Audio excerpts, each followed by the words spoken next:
মানুষের হক আদায় করা ও কারো প্রতি জুলুম না করা। যারা অন্যের হক নষ্ট করে, জুলুম করে, তাদের মৃত্যু কিন্তু কঠিন হবে। রাসূলুল্লাহ সাল্লাল্লাহু আলাইহি ওয়াসাল্লাম বলেছেন, যে ব্যক্তি কারো হক নষ্ট করে মৃত্যুবরণ করবে, কিয়ামতের দিন তাকে সেই ব্যক্তির পাওনা দিতে হবে। আর এ ব্যাপারে আমাদের করণীয় কি? যদি কারো ঋণ বা হক বাকি থাকে, তা পরিশোধ করতে হবে। কারো প্রতি অন্যায় বা অবিচার করা যাবে না। মানুষের সঙ্গে ভালো ব্যবহার করা এবং দয়া প্রদর্শন করা। মৃত্যুর প্রস্তুতি নেওয়া ও সর্বদা আল্লাহকে স্মরণ করা। যারা বেশি বেশি মৃত্যুকে স্মরণ করে, তাদের জন্য মৃত্যু সহজ হয়ে যায়। রাসূলুল্লাহ সাল্লাল্লাহু আলাইহি ওয়াসাল্লাম বলেছেন, যে ব্যক্তি বেশি বেশি মৃত্যুকে স্মরণ করবে, তার জন্য মৃত্যু সহজ করে দেওয়া হবে।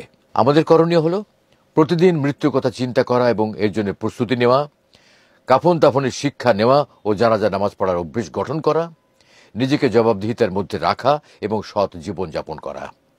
মৃত্যুর যন্ত্রণা এতটাই ভয়ঙ্কর যে মানুষের পক্ষে তা সম্পূর্ণরূপে বোঝা সম্ভব নয়।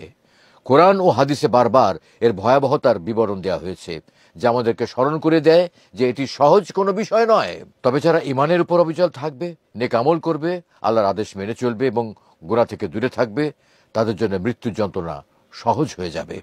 মৃত্যুর আগের প্রস্তুতি ও আল্লাহর দিকে প্রত্যাবর্তনই একমাত্র পথ, যা আমাদের জন্য এই যাত্রাকে মঙ্গলময় করতে পারে।